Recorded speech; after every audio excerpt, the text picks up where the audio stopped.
এর বাইরে কিছু করতে পারবে না, আওয়াজ করে বলেন ঠিক কিনা? ঠিক। এভাবে হাতে কলমে শিখিয়েছেন। বিশ্বনবী সঙ্গ পেয়েছেন, ওনাকে বিষ্ণু ইসলাম শিক্ষাবিদ, এডুকেটর অফ দিস উম্মাহ হিসেবে সিলেক্ট করেছেন, হাতে কলমে শিখিয়েছেন। বিশ্বনবী একবার প্রকৃতির ডাকে সাড়া দিয়ে এসেছেন। এখন কি করতে হবে? নামাজের জন্য ওযু করতে হবে। বিশ্বনবী এসে দেখেন ওযুর বদনায় পানি ভরা, খুশি হয়ে গেলেন, বললেন কে রেখেছে পানি? একজন বলল আব্দুল্লাহ রেখেছে। বিশ্বনবী অত্যন্ত খুশি হলেন, খুশি হয়ে একটা দোয়া করলেন, বললেন আল্লাহুম্মা ফাক্কিহু ফিদ্দীন ওয়া আল্লিমহু তা'ওয়ীল। আল্লাহ তুমি আব্দুল্লাহকে দ্বীনের বুঝ দিও আর কোরআনের তাফসীর শিক্ষা দিও।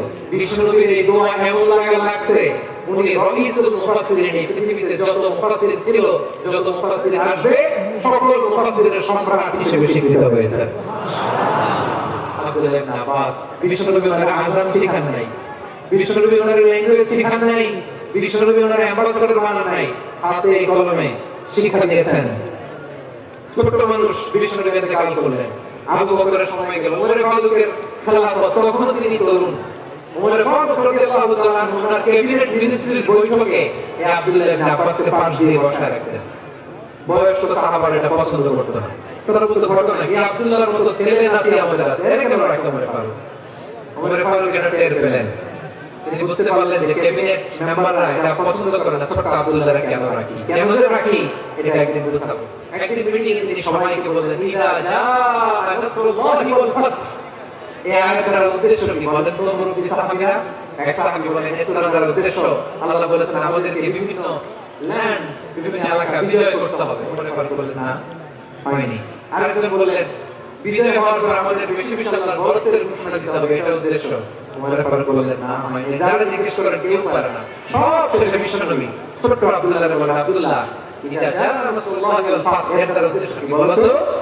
ছোট আব্দুল্লাহ বলেন হুয়া আজাল রাসূলিল্লাহ। এই আয়াত দ্বারা বিশ্বনবীর বিদায়কে উদ্দেশ্য নেওয়া হয়েছে। ওমর ফারুক বললেন হাদা হুয়া, এটাই তো সঠিক উত্তর, এটাই সঠিক তাফসীর এই আয়াতের। কারণ ইযা জাআ নাসরুল্লাহি ওয়াল ফাত, যখন আল্লাহর সাহায্য আর বিজয় আসবে, ওয়ারাইতান নাসা ইয়াদখুলুনা ফি দীনিল্লাহি আফওয়াজা, আপনি দেখবেন দলে দলে ফলে ফলে পানির মতো মানুষ ইসলামের দিকে ঢুকতেছে, ইসলামের বিজয় হয়েছে। তো ইসলামের বিজয়ের মিশন নিয়ে নবী আসছে, বিজয়ী যখন হয়ে গেছে এখন তো নবীর বিদায় হবে। ঠিক কিনা? কোন সাহাবী সূক্ষ্ম কথাটা ধরতে পারে নাই, ওই আব্দুল্লাহ ছাড়া। আব্দুল্লাহ যখন উত্তর দিয়েছে সব সাহাবীদের টনক নড়েছে। এরপর থেকে কোন ক্যাবিনেট মিটিং এ আর কোন সাহাবারা কোন প্রশ্ন করে না, আওয়াজ করে পড়েন সুবহানাল্লাহ সুবহানাল্লাহ।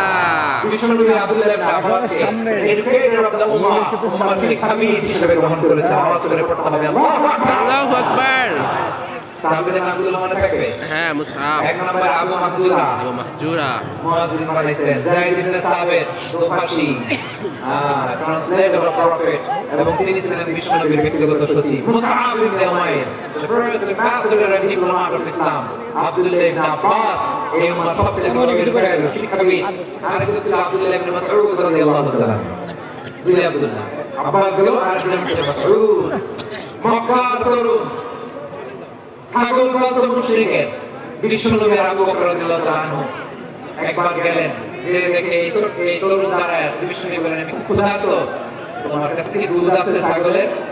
আব্দুল্লাহ ইবনে মাসউদ বলে আছে, ওয়ালাকিন আনা মুক্তামান, যে দুধ আছে এটা আমানতের, আমি দিতে পারবো না। বিশ্বনবী এইটা শুনে এটা টার্গেট করে নেন, আনা মুক্তামান, দুধ আছে কিন্তু এটা আমার মালিকের, আমি তো দরদ দেখাই আমার মালিকের দুধ আপনি প্রতি আপনারা দিতে পারেন। বিশ্বনবী টার্গেট করে ফেলছেন, এর আমার কাজে লাগাইতে হবে। বিশ্বনবী বলেন ঠিক আছে দুধ দিও না, কিন্তু এমন ছাগল আছে কিনা যে এই ছাগলের সাথে কোনো ছাগলের মিলন হয় নাই, তার ওলা নেই, দুধও আসে নাই, বাচ্চাও নাই। এরকম ছাগল থেকে যদি আমি দুধ খাই তাহলে তো সমস্যা নাই। বলতেছে এরকম ছাগল থেকে দুধ খাইলে সমস্যা নাই, কারণ এরকম ছাগল কোরআন থেকে দুধ আসবেও না।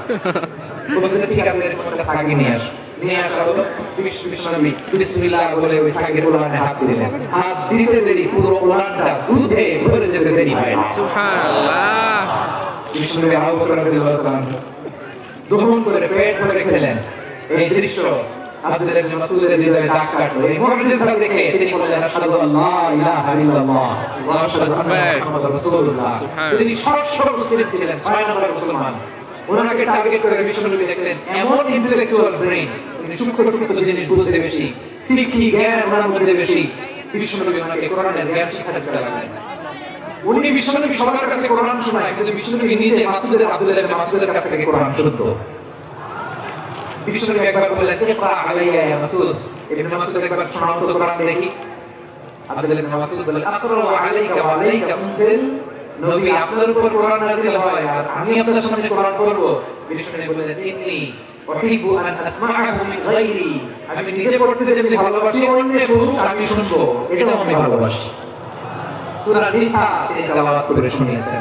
এমন সূক্ষ্ম সূক্ষ্ম বিষয় বিশ্বনবী ওনাকে ধরিয়ে দিয়েছেন, উনি হয়ে গিয়েছেন আব্দুল্লাহ ইবনে আব্বাস হয়েছেন রাইসুল মুফাসসিরিন, উনি হয়ে গিয়েছেন ফাকিহুল উম্মাহ। ওনার চাইতে বড় ফকি এই পৃথিবী আর দেখবে না। চিল্লায়ে বলেন সুবহানাল্লাহ।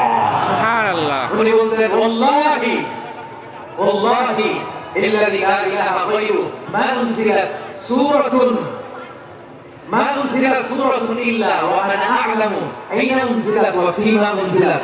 বিশ্বনবী এমন ভাবে কোরআনের দার্স আমাকে দিয়েছেন, কোরআনে যত সূরা নাযিল হয়েছে, যেখানে নাযিল হোক না কেন আমি জানি এটা কোথায় নাযিল হয়েছে এবং কোন প্রেক্ষাপটে নাযিল হয়েছে। এমন একটা সূরা নাই যে সূরার কোথায় নাযিল হয়েছে আমি মাসউদের জানা নাই, কোন প্রেক্ষাপটে নাযিল হয়েছে আমার জানা নাই। এরকম ঘটবে না। চিল্লায়ে বলেন আল্লাহু আকবার। আল্লাহু আকবার। আব্দুল্লাহ ইবনে মাসউদ রাদিয়াল্লাহু তাআলা ওমর ফারুকের সময় কুফার চিফ জাস্টিস ছিলেন। কুফা নগরীর চিফ জাস্টিস। চিফ জাস্টিস বলেন নাই? হ্যাঁ, প্রধান বিচারক। কি ছিলেন? বিচারক। সবাই বলে নাই কি ছিলেন? বিচারক। বিচারপতি ছিলেন। এবং ওনার যে ফিকহি জ্ঞানের ধারা, এটাই আলকামা, ইব্রাহিম আন-নাখাই, হাম্মাদ ইবনে সুলাইমান হয়ে ইমাম আবু হানিফা পর্যন্ত পৌঁছেছে। এবং ওনার ফিকহি জ্ঞানের ধারাই হানাফি মাযহাবে অ্যাকসেপ্ট হয়েছে। আজও এগুলো হানাফি মাযহাবে চর্চিত হয়। হানাফি মাযহাবের সব ফিক আব্দুল্লাহ ইবনে মাসউদের ফিকহি জ্ঞানের ধারা থেকে নেওয়া হয়েছে। চিল্লায়ে বলেন সুবহানাল্লাহ। তাহলে উনাকে বিশ্বনবী বানিয়েছেন জুরিস্ট, জুরিস্ট, আইনবিদ, ফাকিহ। ওনারে আযান শিখান নাই। হিউম্যান রিসোর্স ডেভেলপমেন্ট কিভাবে করবেন, মানব সম্পদের উন্নয়ন কিভাবে করতে হয়, কিভাবে যার যেখানে প্রতিভা কাজে লাগাতে হয় উনি দেখিয়েছেন। সুবহানাল্লাহ পড়বেন না? খালিদ বিন ওয়ালিদ নাম শুনছেন? হ্যাঁ, বীর। কে কে শোনেন না হাত তোলেন। কি ছিলেন? বীর যোদ্ধা, বীর যোদ্ধা। বীর যোদ্ধা ছিলেন খালিদ বিন ওয়ালিদ। কিন্তু তিনি ইসলাম ধর্ম গ্রহণ করেছেন অনেক দেরিতে, 8ম হিজরিতে। তার মানে 8ম হিজরির আগে উনি মুশরিকদের পক্ষে লড়াই করেছেন। ওনার হাতে কত মুসলিম সাহাবী যে নিহত হয়েছে হিসাব নাই। বিষ্ণুবী টার্গেট করে রাখছে, তুমি আমাদের মুসলিমদের এত ক্ষতি করলা, তুমি যখন মুসলমান হবা তোমার কি আমি এমন কাজ করাবো যে এটা আর কেউ করতে পারবে না। সুবহানাল্লাহ নাই? সুবহানাল্লাহ। যশোর ক্লান্ত হয়ে গেছে। না, এই কথা কর না কেন? যুবক বয়স না কি ভালো কিছু না? আল্লাহু আকবার।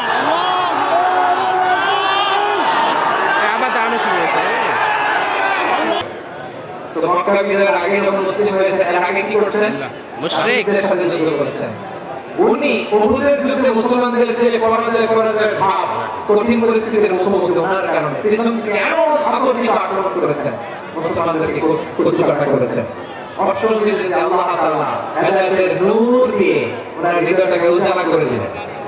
লা ইলাহা, এটা এমন বাণী যার হৃদয়ে একবার টাচ খাবে, এইটা থেকে সে আর পালিয়ে বেরাতে পারে না। ঝিনুকের ভেতর লুকিয়ে থাকে যেমন মতি, ঝিনুকের ভেতর লুকিয়ে